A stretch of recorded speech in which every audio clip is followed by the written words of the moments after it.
Hey everyone, welcome to Jojo's World. Buongiorno, you brilliant bastards. Bonjour. I got roasted at work. Bonjour. Farewell. Avida saying goodnight. I got roasted because one of the guys at work did like Italian at school. And he was like, buongiorno.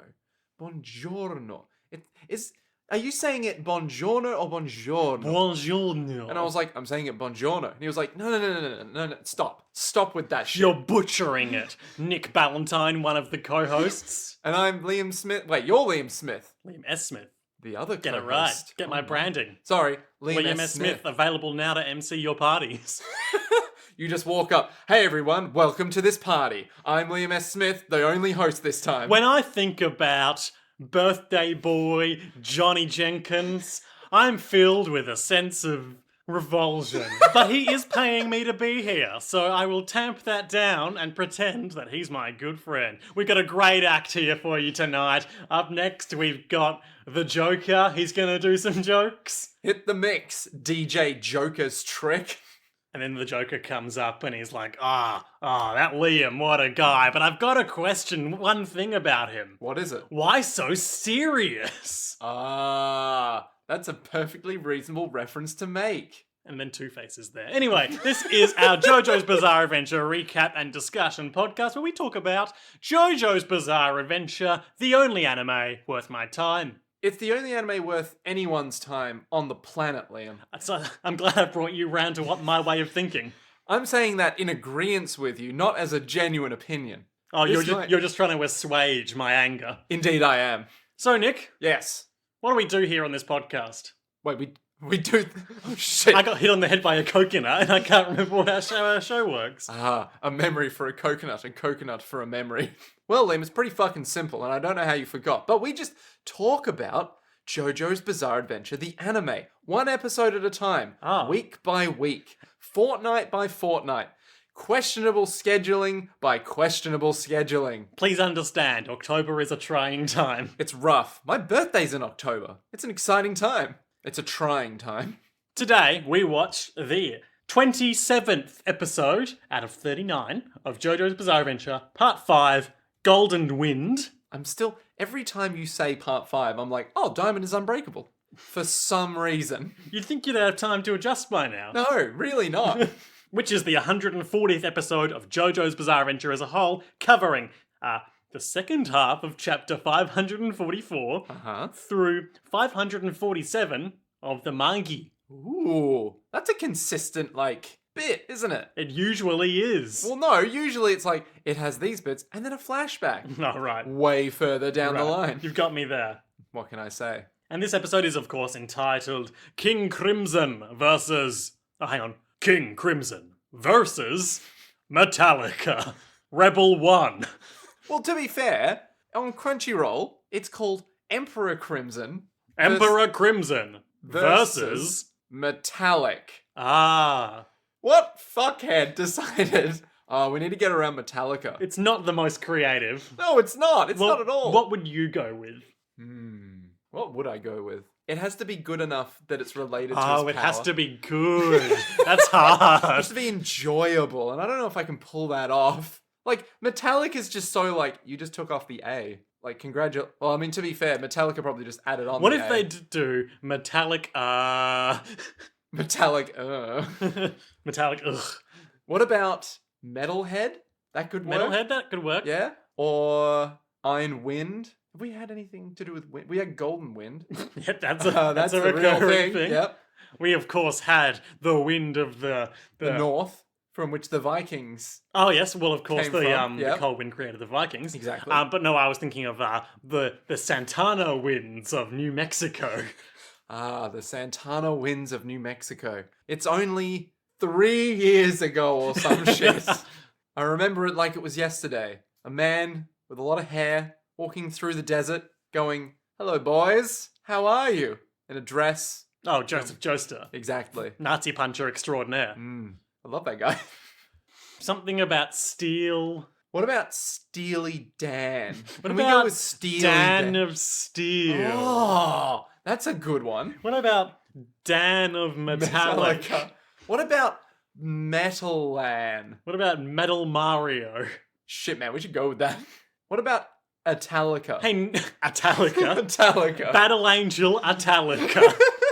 Nick, I want to share with you some words of wisdom from Hirohiko Araki, the creator of JoJo's Bizarre Adventure, the man who chronicled these real-life historical events in manga format. I will accept your sharing if it's good. Now, you may recall that a few weeks ago in the last author's note, he was talking about the scenes in movies and media that get him excited and that particularly big things in the night exalt him. Yes, I remember that. He continues this time in volume 59. Yes! I'll carry on with my praising of movie scenes that make me enthusiastic. I like it when a chase between cops and gangsters is happening when it rains. Yes. That's pretty cool. That is, like, just niche enough. That's like, I can maybe get, like, 4, but no more than that. I can't express what I'm feeling with words alone, and that's what makes these exulting scenes so particular. Cops and rain simply go well together. I think he just used his words. Yes. Yeah. Use your words, Hirohiko-kun. The scene when we see a man riding a horse across the steppes, that's S-T-E-P-P-E-S, like the sort of geological construct. Like the Hotto steps in Dragon Quest XI. Sure. Yeah. Mate, the scene where we see a man riding a horse across the steppes amazes me too. When I saw that for the first time, I instinctively understood what being cool meant. And thus I wrote Bruno Bucciarati. And now you know the rest of the story. And this is accompanied by a very understated but charming photo of Hirohiko Araki against a brick wall, black and white, wearing a nice cardigan. He's looking pleased with himself, but not pleased enough to really be exuberant. Pleased as if he's thinking of a cool scene in a movie where, say, cops are chasing gangsters in the rain, or a lone cowboy is riding a horse across the steppes, or there's a big object in the night. I just love a big object in the night, like a car in the rain. And one of those cars has sirens and lights, and the other has bad guys with Tommy guns. And the other still has a horse. On the steps. With a cowboy. Do you reckon Hirohiko Araki knows what, like... This is going to sound really weird. Thread the needle. So, do you reckon he knows what normal media is? Or has he just seen, like, a few movies and gone, wow, Western media is incredible. This is what I will ingest for the rest of my life. I couldn't tell you. I just want to believe he's made his own movies in his head just by watching these really ridiculous ones and gone, yeah, that's what cool is. All right. Yep. I won't deprive you of that fantasy. Unless we meet Hirohiko Araki and he says, I'm sorry, Nick, it doesn't happen. It's canon in my mind. King Crimson versus Metallica. Doppio's there. He's like, oh no, I'm dying. And the boss is like, in his brain, don't worry, Doppio, for I have given you a portion of King Crimson's power. And we see King Crimson's angry forehead face open up on Doppio, turning him into Two-Face, making this a regular Two-Face versus the Joker situation, as a man with two faces is fighting an evil crime clown. How long have you been waiting to make this joke? I don't think ahead about JoJo's World podcast, Okay, Nick. alright, okay. I was just thinking you must have been like, this guy has clown hair. He doesn't have clown hair, he's got a jester hat. Yeah, but we never see him without the jester hat, right? That doesn't make it his hair. The cat in the hat does not have hair that is that hat, just because we always see him wearing that hat. Now, hang on a minute. Thompson and Thompson from the popular Tan series of comics by Hergé do not have bowler hats for hair. Tan? Yeah, Tan. Who's Tan? Tintin. God damn it, It's Liam. Belgian. Is it Belgian? Yeah. I thought it was French. It's Belgian. Oh. Well, look at me. Like Asterix. I thought Asterix was French. That could be French given that they're Gauls. The sheer gall of setting it in France. Ugh. 50 BC, those indomitable ghouls would not be conquered by the Romans thanks to a little magic potion brewed by their druid, Getafix. Oh my god, I only just realised. It's a pun. They're all puns, Nix. Wait, okay, so hang on. Asterix is Asterix, right? Yep. Obelisk is Obelisk. Yep, Obelisk the Tormentor. Yep. Getafix is Getafix. Yep. Who's the Roman commander? Or is that just Julius Caesar? I think that varies from Comic to comic. Because I think part of the joke, well, of course, there's 4 forts that surround them, each with its own commander. But I think part of the joke is there's a high turnover rate and who's in charge of those because of the neighboring ghouls. They're just Yeah, like the ghouls. you failed against the Gauls. How dare you? We'll get a new guy in. Oh, he failed against the Gauls. Of course, there's Chief Vital Statistics, Tone Deaf Bard Cacophonics. Cacophonics. Yeah. Fishmonger Unhygienics. These are coming back to me as I talk. Yeah, I was too young to appreciate Asterix and Obelix, but now I'm like, what? Obelix. Is it Obelix? Yeah, they all their names end in X if you haven't noticed. Because it's Asterix. Yeah. Yeah. I thought it was Asterisks, Yeah, asterisks. and then Obelix with an X, maybe. 3 X's. I don't know. Anyway, Risotto Nero has white Risotto hair. Nero, he's there. Yep. He's up in the mix. He's all like, there's a Doppio guy I need to murder, but I'm to be unseen for now. Yep. That's the the noise he sound. makes. That's not going to pick up. Hindenburg's going to smooth that right out. This high quality software. Thank you, Patreon. Nick was making a sort of swooshing noise. I've given you the arms of King Crimson and eulogy. Look carefully and try to predict the future. And we see, and we perceive, and we comprehend that in the opening sequence, which we are mere moments from watching this episode. Sorry, quote unquote, we comprehend. We do comprehend Okay. that in this moment, when Doppio sees in his swoosh of fringe the future imposed on that, because that's how this power works apparently. Yes. We see that, and we comprehend that in the OP, when in his swoosh of hair, there is Risotto Nero. That's what's going on there. I see. It all comes back to Nero, famed poet Nope. and philosopher Nope. of the Greek times, Oh dear. who wore a jester's hat and talked about knives a lot. The opening happens. I'm seeing the future in my hair because I saw the birds in the hair, and then I'm seeing the birds in the present, just like the hair foretold. So this is called eulogy. Yeah. Is there any reason why it's called eulogy? Because it seemed really It weird. comes back to the issue of King Crimson being, Just a really weird power. yeah. So So it's like, why is it named it's eulogy? the predictive. It just is. It just is. It's the predictive element of King Crimson, Okay, all right. not to be confused with the erasing time element of King Crimson. Classic. Which is Big Head. So we sort of get a window into the mechanics of King Crimson in that he's seeing images of the future, which is informing his choices on when to erase causality. Right. Okay. Gotcha. He can see the future, but he has not yet erased the. Well, the future Future-ish. has yet to occur. So when it occurs and becomes the present, in that moment, he can untether it from causality.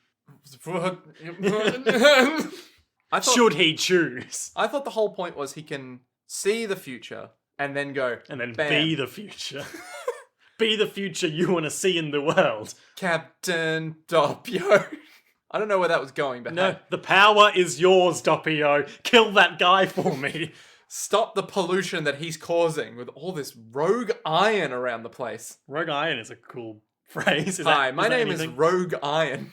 In the future, he sees Risotto on the rocks. Oh, He's seen everything on the on rocks. the rocks. Risotto is, how would you describe this? He's got like active camo on. It's like Predator camo. It's like in a video game when you activate a stealth power, but you as the player still need to be able to see where your character is to Yeah. effectively play the game, so you just go translucent. Yeah, he's sort of like not shimmery, but like you know the idea of like just transparent. It's like all kind his of- line art remains, but all the color is gone. Mm, And then a shimmery filter has been applied over it. yeah. He's blended into the rocks, but he can't see him in the present over there. It's like, oh man, he's hiding over there somewhere, but I can't see him. Let me just check the future again. Oh no, that's bad. Doppio sees distinctly within his hair, within the future image in his hair, which is a crazy expression. The future image in his hair. He sees the undeniable shape of sharp metal scissors poking out from under his flesh in his throat. And he's all like, Oh no. boss, I got bad news, buddy. I might have some scissors coming out of my throat. This is gonna suck. And the boss is like, it cannot be changed, Doppio. But do not fear. he was the A-grade assassin. A bit of damage is acceptable. We knew this would happen. No one in the organization could track him. He's Risotto Nero, and you're sweet, stupid Doppio. Oh, that poor innocent hairline. How it demarcates from your inner sanctum of death. But don't and worry, destruction. Doppio. Even though you saw something that should almost certainly result in your death, you didn't actually see your death. So that's not set in stone. Everything's gonna be A-okay. Everything's coming up, Doppio. Sweet, stupid prophet Doppio. Together they deduce that he's got to get close to do this somehow, because otherwise he would just do it and it would be over. We know he has to get within 2 meters of him. Well, Doppio has to get within 2 Yes. meters Of Risotto. but Risotto also has to get close to Doppio.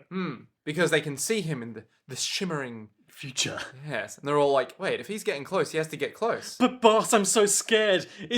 Spirit, is this future sure to come to pass? And the spirit of Christmas yet to come is like, yep, you're gonna die alone, Scrooge. Bye. Now listen to me, Doppio. It might happen, but it might not happen. And then the boss to Doppio is like, you there, sweet stupid boy, what day is it? Why, it's Christmas Day. Then there's still time. Stick your hand in your throat and pull out the metal scissors before they kill you.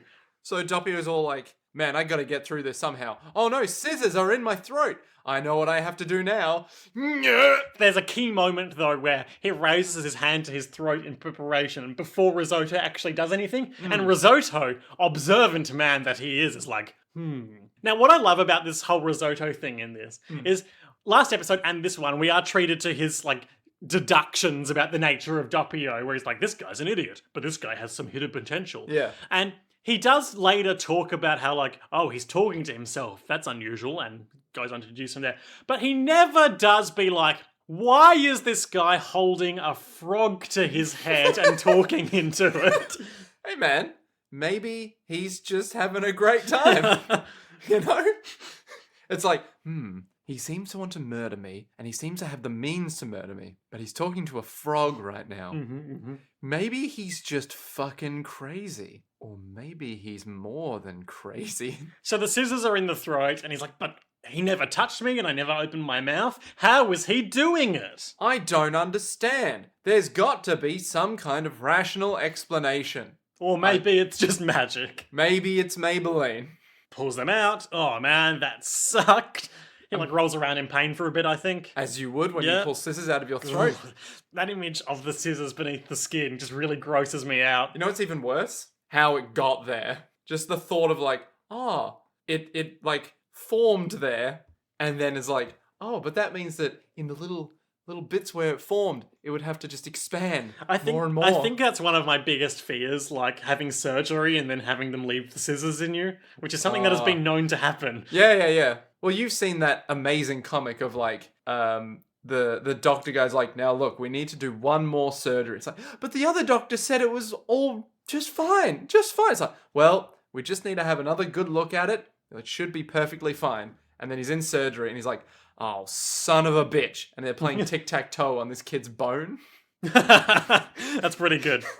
Oh, it's good. Doppio does the first of several, like, King Crimson arm punches. And I like this one, because it's basically just like the King Crimson arm just kind of shoomps out of his shoulder. Now, it's really weird to me, because I was like, I forgot that he said, you'll have King Crimson arms. So I was like, why doesn't he just bring out King Crimson? Why doesn't he just do that? God, Doppio. If I was Doppio in this circumstance, I'd be so much better. If I was fighting Risotto Nero, I would just stop time. That's what I would do.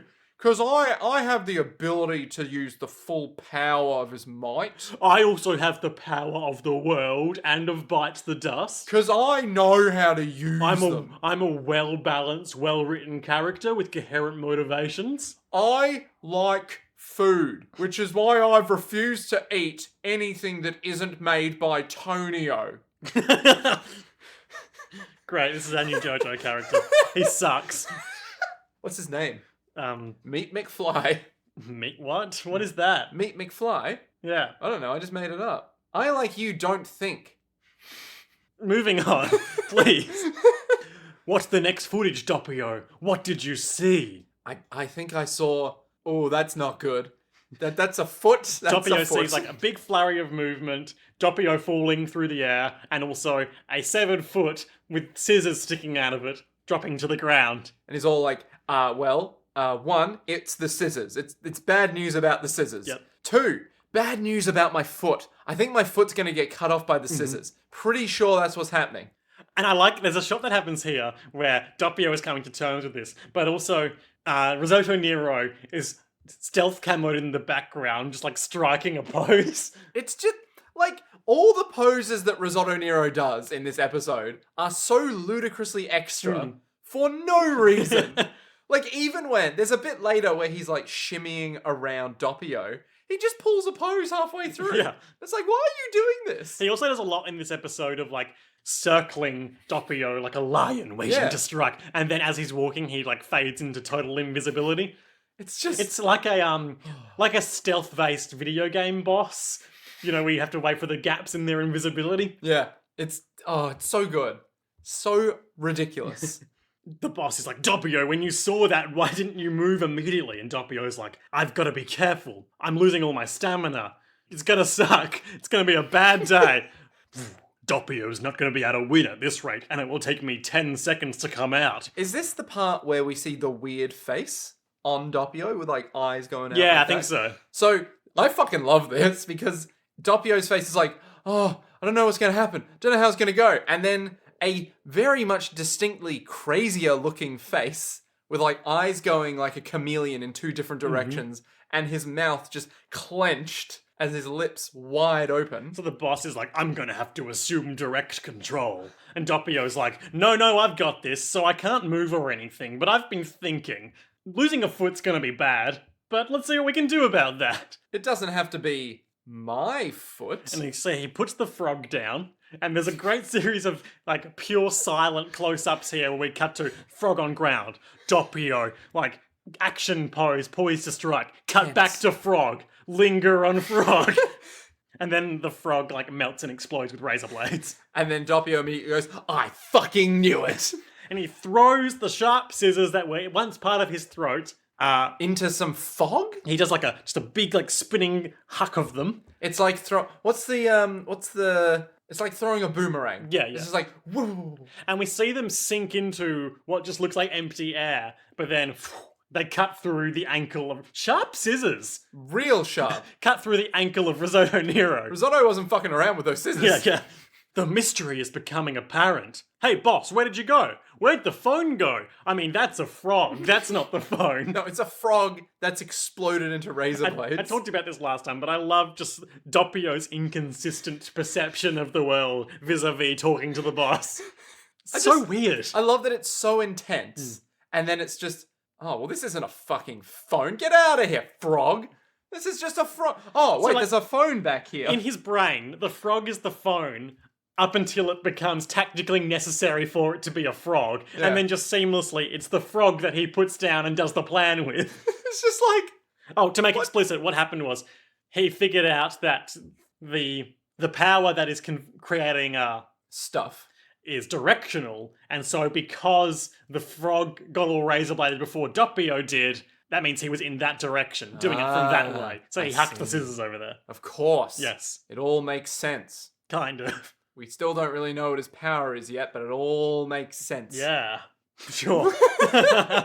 So I think Doppio then elaborates, I know what your power is, big man. Oh, actually, no, sorry. No? Not to cut you off, but Doppio does have to find another phone. Oh, yeah, true. He's all like, well, this is just a frog. Time out. No, sorry. Hang on, Doppio here. I've got to, sorry, Risotto, I've got to slake my mental illness. Risotto's like, that was my fucking foot. Risotto is just posing. Yeah, he's just posing. I suppose he's probably grappling with the loss of his foot, but really he's just letting Doppio sort his shit out. Yeah. And he's sort of like in the back going, what the fuck just happened? Meanwhile, Doppio was like, is there another phone around here? Ah, there's one. Under all this sand and these rocks. I must have dropped it down here. He's leaning over. Reaching down into this cranny. Really going between these rocks, like... And he pulls out a single cigarette. Like he's like, boss, I'm back. Got a new phone. Yep. Such a weirdo. So good. He says, praise me, boss. He can't move anymore. Praise me, daddy. I cut off his foot. I fucking love that. It's like, praise me, boss. Boss, Boss, boss, give me praise. I did a good thing. Boss. I hurt the Boss. enemy. Yes, all right, Doppio. I'm praising you. Is that enough? It is, boss. Well done, my Doppio. Thank you, boss. Sweet, stupid Doppio. Shall I finish him off now, or do you want to do that? No. I shall deal with him myself. I have thoughts for him. Get in 2 meters. And from this point on, Doppio starts slowly hulking out. So, Very slowly, though. yeah, we see in one shot later, it's a still shot of Doppio, but his shoulder is pulsating with muscle mass on and off. Weird. Very off-putting. Yeah. He's sort of almost twitching in a way. Future vision, we see Risotto's foot in the air, and it's full of little stand maggots. I don't know if I'd call them maggots. I wouldn't necessarily either, but they remind me of when a piece of meat is riddled with maggots. Yeah. In their positioning, but they are little Japanese spirits. Like little ghosty boys. Let's talk about Metallica. Okay, what do you want to know about Metallica, Liam? Well, before I ask you that, Yes. I want to tell you the Jojo Valley commentary for the stand, Metallica. Hit me. Give me fuel, give me fire, give me that which I desire. Stand. Is that a Metallica thing? Yes. Okay. It's Fuel by Metallica. It's an ability that steals iron from your body. So it's modeled off cells, or red blood cells maybe. Oh, cells at work. And also the Hattifatiners from the Moomins. The what? So the Moomins are a sort of European, bringing it back to Asterix and Tintin, sort of European comic and animated series about these creatures that are sort of cow or hippo-like, called the Moomins, and they live in Moomin Valley and just have very peaceful, wholesome adventures. Oh, the big white one looks familiar. Yeah, the None Moomins. of the other ones do. And the Hattifatiners from the Moomins are little, tall, thin, ghost-like creatures. Yeah, that's fun. Yeah, and you can sort of see the resemblance there. What do they do? I don't know. Nothing, apparently. They first appeared in The Moomins and the Great Flood. Oh no. The Hattifatiners are silent beings that are forever wandering around in large herds. The only thing that interests them is reaching the horizon. And once they reach it, they continue on their journey. To the next horizon. They are deaf and dumb and don't need to eat or sleep. They remind me of the little things in Spirited Away. Yes. Yeah. They're but what are they called? Japanese spirits. Yokai. No, not that. Hirohiko Araki. I'm Googling Mischief Makers because that's a Nintendo 64 video game in which basically everything Is one of those things. Yeah. That's the one about the robot lady. Yeah. Marina Lightyears, the Cybot G. Ah. God, I really want to go back and play that game again one day. Shake, shake is what she says because she shakes things. You know, the 90s were a different time. We had Clay Fighter, we had Donkey Kong, we had Mischief Makers. Mischief Makers is a hidden treasure and developed by Treasure. Oh, there you go. What are these dang things called? You gotta know, Liam. They're like the things in Bloodborne. Maybe that'll have more... No, they're not. Yeah, the things that pop out of the ground, they're all like, eh. No, they're skeletons. Yeah, but they're like them.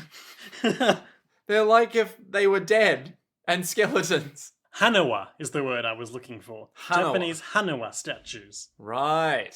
Wait, Hanawa statues? Yeah, terracotta clay figures made for ritual use and buried with the dead as funerary objects. This is not what I thought you were looking up, but okay. That's what they remind me of. Okay, alright. The images that I'm seeing on the screen don't look like them at all, but okay. Well, screw you. Hanawa it is. Hannah, what's up, man? There we go, like these ones. Ah, that looks more like them. Okay, yeah, I can believe you now. Yep. No one will be seeing this. Or the gyroids in Animal Crossing, if you're a different sort of big nerd. Gyroids? The gyroids are the little, Yes. little fire extinguisher men. Yes, now that I know. You can grow them in Smash Brothers. Yes, and ride them like a rocket. Yeah, or force other people to ride them like a rocket to their inevitable demise. Nick, opinion. Now that Isabelle is in Smash Brothers, is the villager character obsolete in that game? No. Okay. Because Isabella is superior. Isabelle. Sorry, Isabelle is superior and more adorable. The villager needs to be there to remind you of the superior because gene. Without dark, there can be no light. Precisely. Or vice versa.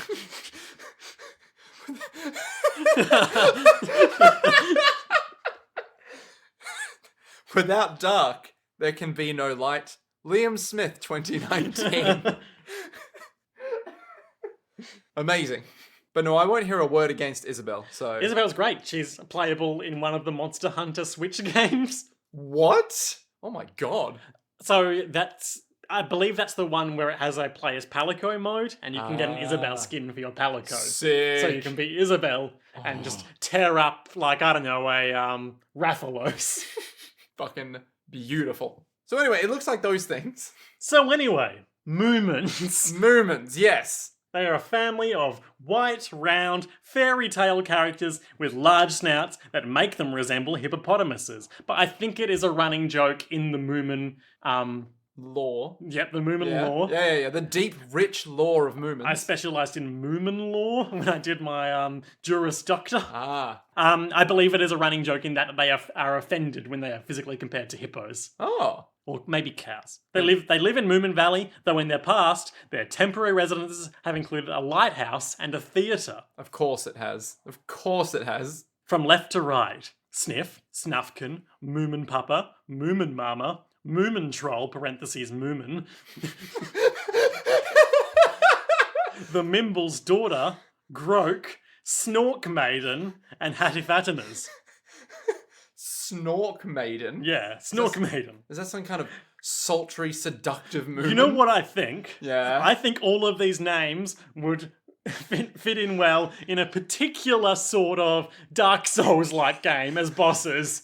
Oh man, Moomin Papa is really hard. Like, same sort of basic attack pattern as Moomin Mama, but like really changes it up in some unexpected ways. Are you up to Snork Maiden yet? Snork Maiden is kicking my ass. And the happy... What is that? I have to put down a co-op name. I'm losing the thread on this one. Oh no. You got to do some jolly cooperation. Mm-hmm. I swear I've seen them before. They just generally go about their lives, right? Basically, yeah. Yeah, and they're just having a good old time trying to figure stuff out. There was a picture that was a meme for a while back of a Moomin holding a switchblade. Yeah, here we go. Know your meme, Moomin holding knife. Was it just like someone makes a slightly offensive statement, pull out knife? Pretty much, yeah. Nice. Someone who was otherwise wholesome being driven to violence by someone saying something that I disagree with. My boss saw my knife Moomin drawing and she got really distressed, saying Moomin would never have a weapon. So I showed her image of Moomin holding knife and she just went, no, super quietly. Oh, that's beautiful. So Nick, Yeah. tell me about Metallica. Metallica is a metal band, some might call the biggest metal band of all time. Started off in the 80s. Nick, question. Yeah. Is metal as a genre derived from the existence of the band name Metallica? No. Okay. It actually isn't. Many people would say Black Sabbath is the first metal band because they used to work in the metal factories in Yorkshire. And so from Yorkshire came out these guys who were like, it's fucking metal, it's heavy, it's dense, we got this stuff. Okay. So If my Metallica as progenitor theory was correct, and this was a video game, Yeah. the whole genre would be called Metallica Likes. yes, that's basically all metal from the 80s through to about the early 90s, I think. So they are one of the big four thrash bands, Liam. List them off. They are Metallica, Slayer, Anthrax, and the fourth one. Ah, of course, the mysterious fourth one whose name we don't say, lest we incur its wrath. What's the fourth one? Fuck. It's always like you got the big three. Oh, Megadeth. That's right. These are the bands that people who only wear black t-shirts with band logos on them and have hair down to their shoulders are all interested in. Now here's the thing, right? There's a big feud between Metallica and Megadeth, right? Anthrax is just over there doing their own thing. I don't really know Anthrax. I know the others all by name. Yeah, Anthrax had what's that one song? It's like super happy and upbeat, but it's still like a metal song that I can't remember the name of. I can't help you on this one. Yeah. Anyway, they have like they're just doing their own thing over there, and everyone's like, "Oh, Anthrax is doing their thing." And then Metallica and Megadeth come along, like, "Fuck the other one, Metallica." It's like, "No, fuck you, Megadeth," and it's like this constant feud. And then Slayer's like, "And yet we stand above you all, you plebs." Are they your favourite? They are my favorite, Okay. by far. They sing about Satanism, Oh no! the lead singer / bassist is a devout Catholic, Ah. and everyone else is hardcore atheists. Ah, okay. And it's just like every time they do an interview, they're like, how do you reconcile that? Yeah, how do you reconcile? He's like, man, life is filled with good and evil, and we're the evil. Oh, God. It's pretty good. You had me up until then. I was like, Yeah. what a well-balanced guy. No, but he's just like, I I have to roll my eyes No, at no, that. no. He's sort of like grinning the whole time. He knows Oh, exactly he's what taking the piss. He so is. And he's just like, man, you know what? We're the evil part of it. And he's like, what's it like being a dad? It's like, they get really embarrassed because I'm in Slayer. So when they're teenagers... Nick, we're meant to be talking about Metallica. Sorry, Metallica includes... List all their albums for me. Fuck. Kill 'Em All. Master of Puppets. And Justice for All. Load. Reload. Saint Anger. Death Magnetic. Ooh, that's good. It's a good fucking album. There's another one. There's one more. I'm looking forward to the release of Death Magnetic on PlayStation 4 by Hideo Kojima. You mean Hideo Metallica? There's one more that I can't remember the name of, Okay. but it was their most recent one, and it's just like Beyond Insanity or some shit. Beyond something. Any more fun facts? Master of Puppets is their best album. That's the one that I'm familiar with the name of. Yep. Oh, they also have the Black Album. The Black Album is trash. Okay. I don't care for it. Okay. So what happened was they had like, I think 2 or 3 really good albums, which was like Master of Puppets and Justice for All. And the Black Album was, of course, their response to the Beatles' The White Album. Sure. So what happened was they had like huge underground success, and then the Black Album, they were like, why don't we try like being mainstream? Ah. And everyone was like, whoa, Metallica. And everyone else was like, what did you do? Who's everyone else in this context? All the metalheads who've Okay. been listening to it. Because they had like super classical inspired stuff and like 9-minute long songs, which were like amazing, right? Like huge sweeping epics of like, this is rad. I'm all about this. And then the Black Album comes out. It's like, hey, sleep with one eye open, gripping your pillow tight. Exit light. Enter night. Enter Sandman? Something like that. Is that them though? Yeah, Enter Sandman is their song, Okay. yeah. And it's just like, well, you lost me. Great. Cool. Awesome. Nick, I don't believe we actually finished the Jojo Valet note because we started talking about Moomins. Gotcha. Tell me more about the Jojo Valet. I'll go back to the start of that. Okay. It's an ability that steals iron from your body. So I modelled it off cells, or red blood cells maybe. And also the Hatterfatteners from the Moomins. Ah, the Moomins. Tell me more about the Moomins. I discussed whether it would be possible to make a nail out of the iron in a human body. Ah. And evidently, it was. In this manga. Yeah. So here's the thing, right? Is it possible to make that big of an object with the iron in your... Like, how much iron is in a human body? Well, famously, when Magneto wanted to escape from prison, Yeah. he had to inject the guard with some sort of iron-rich solution. Yeah, he was saying like, And if that's not a scientific document, I don't know what is. you know what? That's fair. That is legit fair. But famously, he did say, too much iron in your blood, and then murdered him. Boom. That's him dying. Hmm. I'm going to acting classes recently. Ooh! I'm not. Okay. But I'll just say I'm going to acting classes recently. And you know what they tell you to do for death sounds? Just pretend you're Sean Bean. You know how Sean Bean always does that sound? Oh, interesting. Yeah. You know, famously, in the production of the Lord of the Rings movies, when in a scene that I don't believe made the final cut, Yeah. when Wormtongue was going to stab to death Saruman, played by Christopher Lee, director's name escapes me in this moment. Peter Alexander. Peter Jackson. Peter Jackson, that's the one. Peter Jackson tried to correct Christopher Lee on how to perform someone being stabbed. From And behind. the noise they make, and the lung being punctured, and Christopher Lee was, no, I did this to people in the war. I know the sound they make. Wasn't it like in the like outtakes or whatever? Deleted scenes. Yeah, in the interview they did. Oh, yeah. Peter Jackson was talking about it, and then they cut to Christopher Lee. He's like, so I told him when I served in World War One or Two? World War Two. He's not that old. Okay, he seems that old. He is dead now. He is. Sadly, we did lose. The best I can't do Christmas sadly albums, we did lose. Okay. It's infected my brain. The meme has infected my brain from, I've been listening to a lot of the podcasts of Alexei Toliopoulos and Cameron James of Finding Drago, Mike Check, Total Reboot. Every time they talk about someone dying, they do go, sadly, we did lose X. And I need to credit that because I almost said it then because that meme is in my brain now. So sadly, we did lose Christopher Lee. Yeah. So best Christmas albums of all time. It's like in the interview, it's like Peter Jackson's like, so I wanted to just correct him on this thing because I thought, oh, if he's gonna die, this is what he's gonna sound like. And then it cuts to Christopher Lee going, I did this in World War II, and when a man dies, the air escapes from the... And he goes into like oddly specific details. It's like, so obviously it's not going to be like, it'll just be a quick wasp. And then it cuts back to Peter Jackson's like, yeah, I don't want to mess with Christopher Lee. So Metallica is a pretty good band half of the time. Great. They're one of those bands where an album comes out and you're like, oh, fuck yeah. And then another album comes out and you go, ooh, maybe you shouldn't have done a collaboration with Lou Reed. So I want to point out one quote from the album Lulu by Metallica and Lou Reed. Okay. Because Metallica had some great stuff and then they started getting a bit iffy. And Lulu came out in like 2015 or so, thereabouts. No one liked it. It got like 1 out of 10 most places.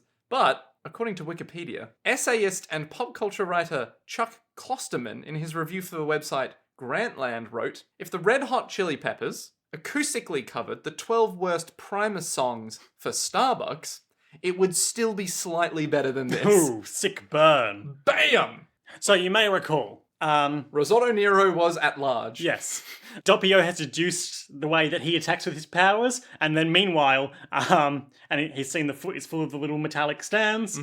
And then Risotto Nero is like, oh yes, and I also perceive that you have precognitive powers. That's how you got me. Otherwise you never could have predicted where I am, because you're such a chump. To be fair, that's a little bit arrogant. I thought you were just a beginner, but who are you right now? You are filled with confidence, such a look in your eyes, not a young man's eyes.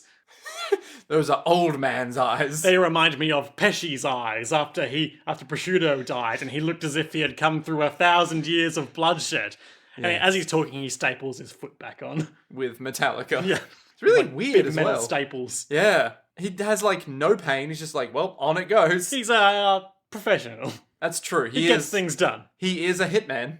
He's the leader of the Hitmen. Thank you. Thank you. Thank you, Risotto Nero. Thank you for remaining at large this whole time. Giving us hope. That maybe you'll show up one day. And then showing up. Amazing. Incredible. The storytelling. I can't take it. He's starting to realize, he's like, yes, I must be much closer to the one I'm after than I thought I was. Cut to flashback. It's been 2 years since... the incident. Yes, since Gelato and Sorbet were brutally dismembered. And sent to them in chunks. Yes. Everyone, all the friends that we sadly lost along the way. Prosciutto, Pesci... Actually, no, I think I want you to try to name them all. Oh, no. Prosciutto, Pesci, Gnocchio. Not the guy who was like gnocchi? The ice guy? No, Ghiaccio. Ghiaccio. Yep, got him. Who was the laptop guy? Was it Formaggio? No. Wasn't Vinegar. No, because that's Doppio. It's Doppio. We are, of course, thinking of Melone. Malone. Yep. There was Prosciutto and Pesci, obviously. Yeah, I think you're missing 2. Mirror Guy and Shrink Guy. Yeah. Wait, Mirror Guy? Yeah, Eluso. Oh, yeah, Eluso. And then Shrink Guy. Oh, what was his name? With Narantia, right? Yeah, the first one we met. Yeah. Formaggio, of course. There was a Formaggio. Didn't I say Formaggio? I thought I said Formaggio. There's no way we'll ever know. God damn it, Liam. We can't go back in time and erase causality. Ooh. So they're all there, they're tearing up what we know is Trish's apartment because of all the cutaway scenes we've had to people doing sinister monologues in it. Yep, that makes sense. The boss. Trish. Yeah. And then they will come for me, but I will be one step ahead, for I will have been taken into the custody of some strangely attractive mobsters. So they're trashing this place. There's like the photo frame of that photo that, they're like, oh, we have to go to there. Ghiaccio's getting angry about some stupid bullshit. As he must, always. And they're all just talking like, oh man, maybe we'll find her. And then we'll get revenge. Oh, yep, here's Solido Naso, one of his aliases. We're getting closer. And if we find her, we might be able to find him. And then It's exactly the same as what we've been doing this whole time, but it didn't work out for them. Oh no. I love this scene, actually. I don't know. This might be an anime only one, I'm not sure. But, like, once again, just seeing the team coming together, but now with the knowledge that it's they're not all even dead. not even like bitter foreknowledge because they were the bad guys. Yeah. But like it's kind of bittersweet to see these guys working together as a team and having known that they've all just been picked off one by one. They were the aggressors in those circumstances, but knowing that it's like it's a risotto flashback and these were his allies, you know? It's like the feeling of, oh, they worked as a unit. They were like a cohesive Let me whole. ask you this, Nick. What? If Risotto enters midway through this scene, who's having the flashback prior to his arrival? How does he know what they were talking about? Liam, you're freaking me out right now, man. Risotto comes in and immediately exerts leadership over everyone. We've been like, remain calm. I too am filled with vengeance, but we must stay calm and businesslike like assassins. Prosciutto knows what I'm talking about. And Prosciutto's like, yes, by the time we say we're going to kill someone, they're already dead. And Pesci is like, oh, I don't think I'll ever come to truly understand that in my heart, not without undergoing some great personal tragedy. Oh. I'm excited. That is, of course, a reference to Australian cleaning advertising figure of the mid-2000s, Big Kev. Just fucking out of nowhere. Just, I'm excited. No, Risotto says, I'm excited too, but the one who gets too excited dies. Oh, of course. There you go. Harkening back to the present. Of course, famously, Big Kev, as the joke, the rather poor taste joke went, got too excited and died of a heart attack. Oh, no. Who was he? He was Big Kev. I know he was Big Kev, but who was he? Like I can't remember his face. Do you want me to show you his face? Yes, of course I do. I need to get this out of my mind. I want to see his face again. One last time. So I'll know he died the way he did. Of course, Big Kev got his name for surpassing Kev, his mentor. The greatest cleaner so of Australian history. The president gave him the code name Big Kev. Kevin Big Kev McKay was an Australian cleaning products entrepreneur, active from 1992 to 2005 until he died on the Gold Coast in 2005. Oh, that's enough about him. Not to be confused with this news article from 2019 about the dismantling of Darwin's resident dinosaur, Big Kev. One of what we've discussed previously on this show, Australia's series of big things. Yep.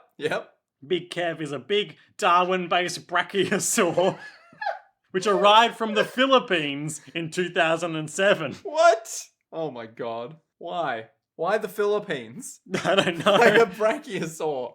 What? Site manager Rory Milner said being called on site to maintain Big Kev's well-being would be one of his career highlights. If only someone had been called on in 2005 to maintain Big Kev's well-being. Oh no. They're building a hardware store there and then they'll put him back together. Nick, back in the present. Time is linear. Doppio is like...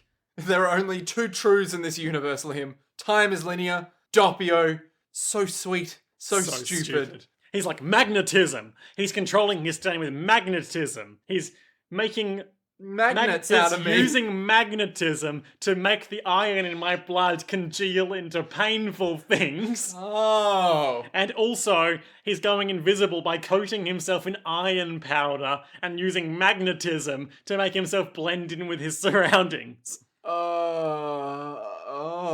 that work? I don't know. Do you care? You maybe figured it out, but it's too late. You are already complete. Now, he keeps saying this phrase in the next few minutes. He really does. We come to know what he's driving at. But I also have to wonder if this is an awkward translation from a phrase like, you're finished. Yeah, but you would think they just use the word finished. You're... Like, it's not that hard. When we say you're finished to someone, I mean like, you're done, mate. Yeah. It's too late, Doppio. You're done, mate. It's too late, Big Kev. Because, of course, I'm excited. You're completed. But not as excited as you, because the one who gets most excited dies. Oh, of course, you mean the maintenance of Big Kev is completed. Exactly. Jesus Croesus. This is an episode to go down in the annals of JoJo's history as an episode. Yep. Iron is everywhere. It's in the sand. It's in spring water. Oh, tell me more. It's in plants. Oh. Doppio looks into the future again. Good thing Risotto Nero never cut off that swoosh of hair, thereby neutering his future-telling abilities. Would it even be possible? No one knows. Oh. Hair of steel. Harder than iron. And I've written a note here for what he sees, which is big knife future. True. And he true. sees basically that scene from part 3 where, Kakyoin's like, nope. Jotaro's all like, looks like there are 50-something knives surrounding me. Yeah. How can I get out of the way? Maybe I should punch my way out of this. And in this moment, he's like, looks like in 10 seconds or so, 50-something knives will be coming at me. How can I get out of the way? I'll punch. With King Crimson's arms. And again, big punchies coming out of his shoulders, but just the arms. But unfortunately, still not enough. Not enough, he gets hit some, he screams, sees Future again, this time knives falling from the ceiling at him, does a dodge roll, gets hit in the back of the knee. Rough. And the boss is basically like, what are you doing? You're predicting his movement, stop getting hit. It's my body too. And Doppio's all like, I'm doing my best, bossy boy. There's a good moment where, and then also his face explodes in needles. Oh yeah, true. And then, like, he's clearly had enough, and I like this. He just does, like, the arms come out of his shoulders, as arms are wont to do, but this time stand arms. And he just does, like, a series of pointless, angry punches in his immediate vicinity, just, like, expressing his frustration. But just a neat little moment that I liked. No, it's good. And the boss is like, what are you doing, Doppio? What are you doing? Stop it. So Risotto's there. He's posing. He's all about the poses this episode. I lost my foot, but you're done, mate, and there's nothing you can do about that.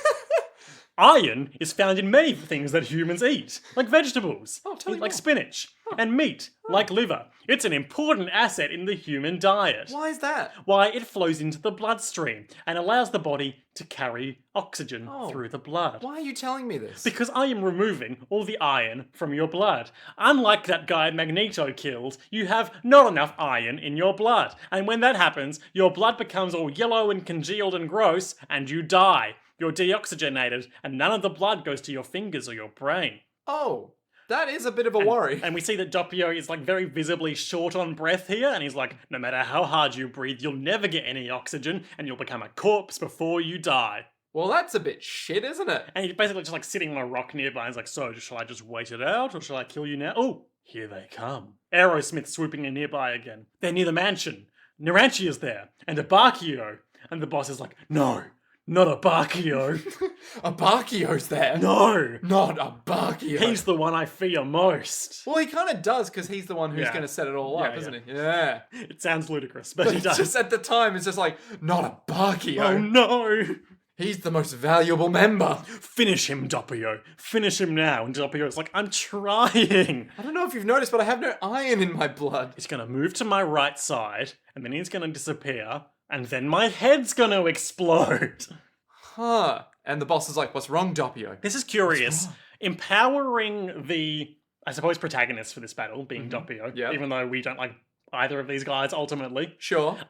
with, Doppio's more endearing. with the power of foresight, makes this kind of a more action, less farcical version of, do you remember in part 3 with Thoth? The manga stand that can Yes. predict the future? Yes. And it was all like, how am I going to make Jotaro's face blow up? Oh, it wasn't Jotaro's face at all. Prediction is accurate 100% if you interpret it correctly. Yeah. This is what's happening here, but it's less farcical and more life and death Terrifying. battle. Yeah. Much like everything in part 5, it's got thematic links to previous JoJo parts. Oh, that's what it is. I'm gonna turn the tables on him. I'm gonna just Chuck ruin some- his day. No, Doppio, conserve your energy so that when I come, I can make good decisions and win. But what if I can make good decisions, boss? No, Doppio, you're stupid. No, boss, I'm great. No. Just think about it. If the magnetism is over there, all I have to do is figure out where he's coming from and then throw some shit at him. So the boss's plan is that he wants to try to get there as soon as possible, get there before this moment that they've predicted happens, and erase that from time with King Crimson. Yep. But Doppio wants to just kill him now. He wants to prove his worth to Yeah, his beloved yeah. boss. So he balances one of these scalpels that has stuck into him on his finger. And he's like, don't worry, boss. I smart. I smart, boss. Me no stupid. Me no sweet. Doppio. I've been through a lot. I'm quite embittered. I'm bitter, smart Doppio. Bitter, smart Doppio. The scalpel balances on his His little finger like yeah. a compass needle, and it points in a certain direction and starts to tug in that way. So he's like, yes, I know, they're in that direction. I'll throw this other handful of scalpels at him over there. And then Risotto Nero is right behind him being like, oh, you thought I was over there? You idiot. No, I just used my new foot tech that you gave me and dropped off my severed foot over there, which is full of Metallicas and is creating magnet sauce. Gonna kill you now. So he like leans in and goes, time to die. I learnt from my mistakes, Doppio, unlike you. I'm Risotto Nero, the Joker. Kufu fu fu, I believe, is the Japanese laugh. I wouldn't of be Sinister. surprised. But it's like, You're different, you're confident, not to mention your physical changes and talking to yourself. Yes, I know. This was confirmed in 16th century Germany. People can have multiple personalities, and sometimes in rare cases, those multiple personalities can be so distinct they have physical effects. I never knew Sure. that. Yeah. That's... I've never heard of this multiple personality condition. Hooly dooly. Some sort of dissociative identity disorder. And severe body dysmorphia. Yes, how interesting.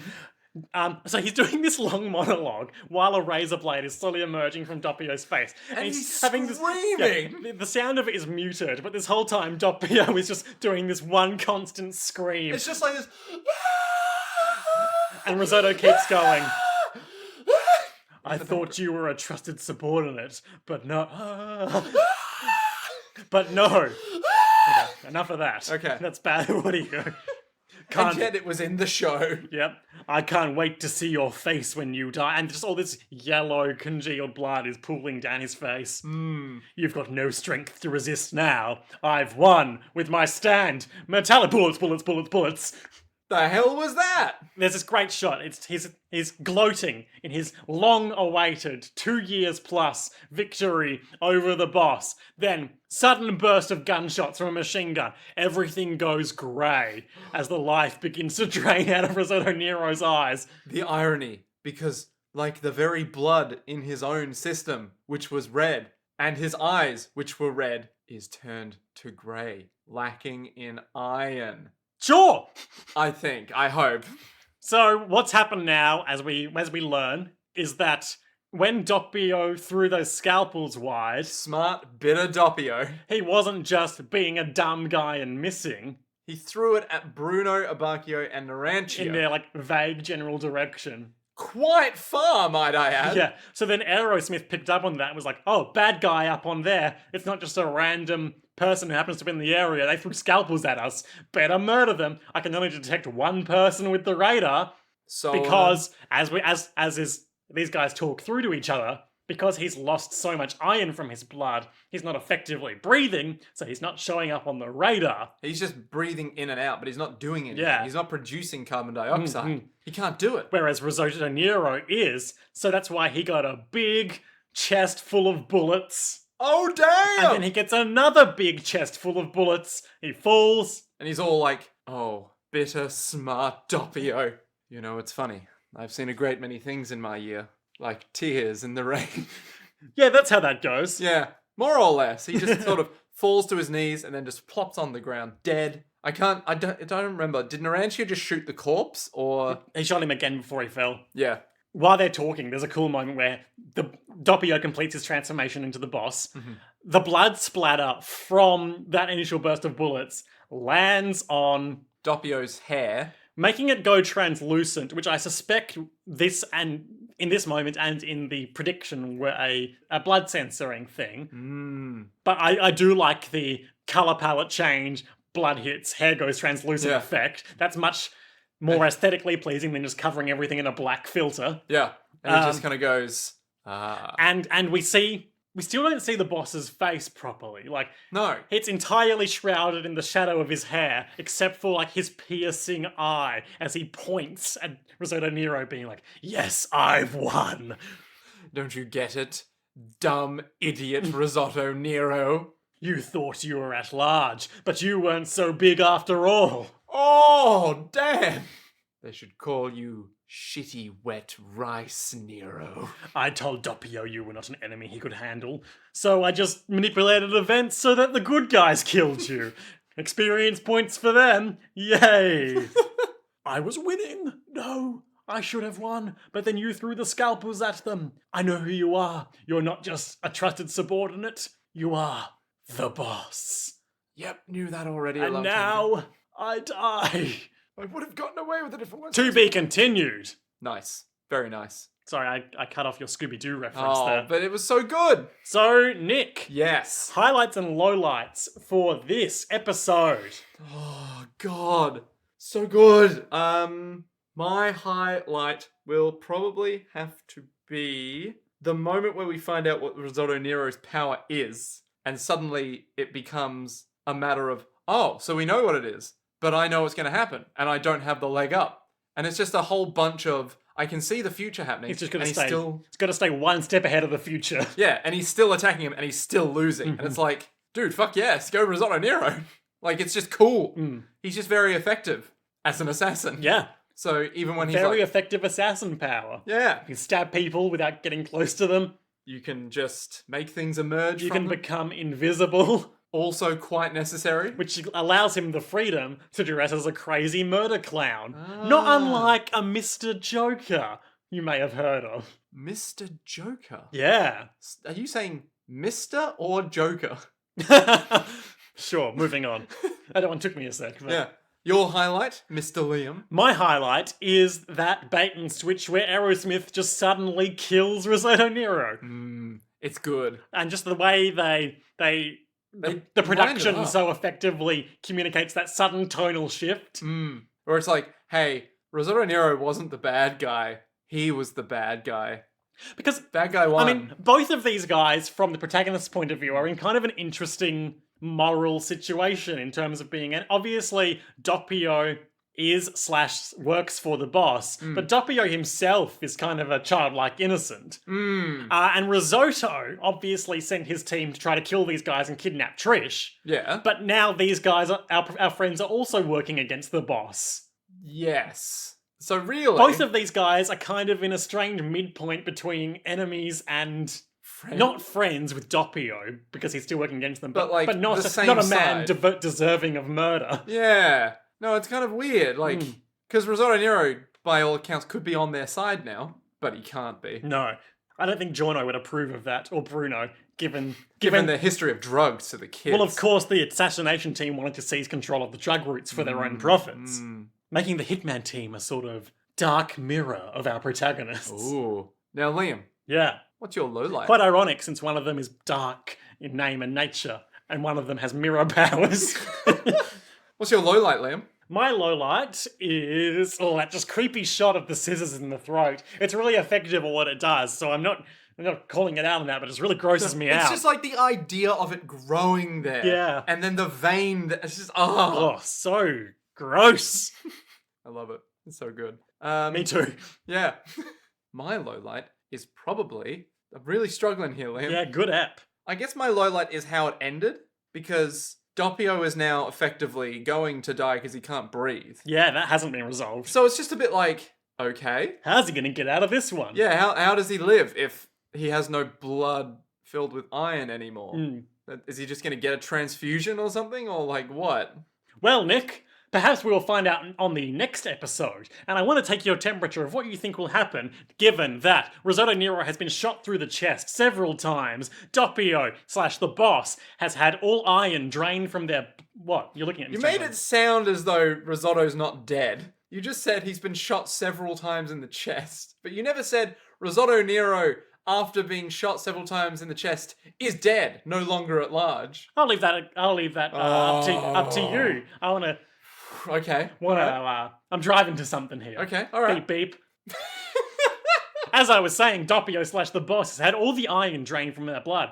Our friends, Narantia, Abacchio, not Abacchio, Not a Bacchio. Bruno Bucciarati, Giorno Giovanna, and Trish Una are right down there on the beach near the mansion. Ooh. What will happen next time on JoJo's Bizarre Adventure Part 5 Vento Oreo in the episode entitled Beneath a Sky on the Verge of Falling?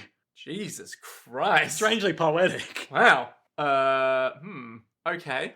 Now keep in mind we have about, 12 episodes left? We have 12 episodes left. I said this was 27 at the start, right? There's 39? Something like that. Yeah.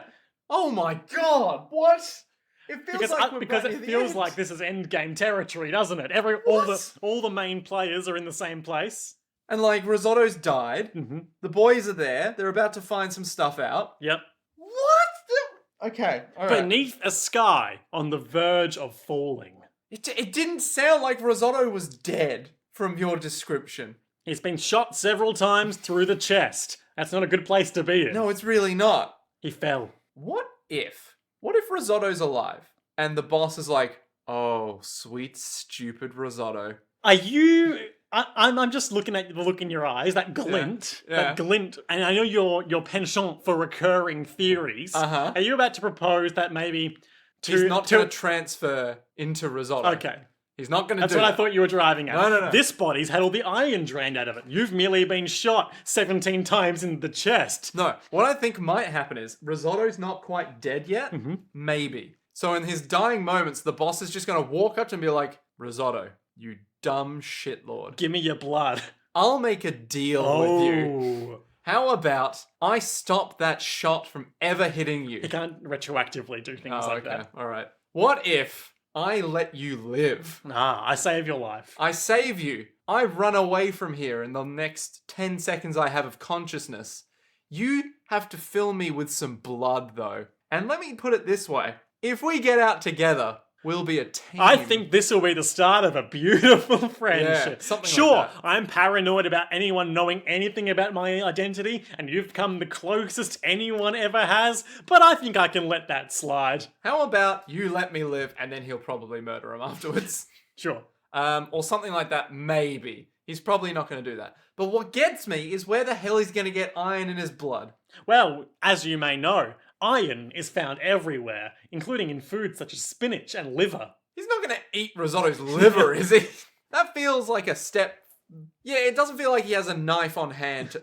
Wait. All those All scalpies. those scissors. I don't understand how Doppio can go from yellow blood dead man to Alive. red blood good man. To a nice red-blooded man. Yeah. I don't know. Has he got like a first aid kit somewhere or something? Maybe that he'll just pull out and be all like, oh, in times like this, I always keep this first aid med kit on hand, filled with necessary blood I can put into myself, or something like that. I don't know. I don't know how the hell he's going to get out of it unless Araki just goes, hey, he just did. You know? But I think we're not going to get much on the Doppio front next episode. It's going to be back to our boys. I think so. How are they going to go in their search for the statue and the photograph? Okay, so they're going to be the under the sky part, and the boss is going to be on the verge of falling part. So maybe what it'll be... Under the sky / on the verge of falling. Coming soon from Face Off. Take Two Games. Ooh. What did they do? What, Take Two? Yeah. I don't know. Okay. Maybe we... Oh, what's a good theory? So we know that they've reached Sardinia, and they're basically at the mansion. Basically. They're at Costa Smeralda. Yeah. So they're looking for the place where the photo is happening. Yeah, the place where the boss took a photo of Trisha's mother. They won't be able to identify him from that, though, will they? Yeah, because they will get Moody Blues to rewind and assume the form of the person who took the photo. Yeah, but they won't get his face, will they? Have we ever seen Moody Blues get his face? And let me put it this way. Is it possible to get his face from Moody Blues? I mean, you've seen the way it looks when it assumes the form of things. The face is kind of blank, but all the structure is there. Okay, alright. Maybe they pull it off, but it's not enough information to go off of in of itself. Okay. So maybe the boss is like sitting up top just like basically about to die, and he goes, wait, they can't find out who I am just from that. I've still got time to get away. I shouldn't have come here at all. Or something like that, right? So maybe it'll be they successfully Moody Blues it, and they go, well, this is a problem. It narrows it down. It narrows it down, but I have no idea who this is. You know? It's like the It's like when Lex Luthor is in the Flash's body. Like, well, at least I'll find out who the Flash is. Whoomph. I have no idea who this is. Yeah. Yeah. I honestly, the main thing that's getting me is how the fuck is he gonna get blood or iron into his blood? Like, I don't get it. Take a guess. I want to say he's gonna force some kind of blood transfusion with Risotto's dead body. Seems like a solid guess. Something like that. But I suppose we'll find out next time on JoJo's World in Beneath the Sky on the Verge of falling. To be continued.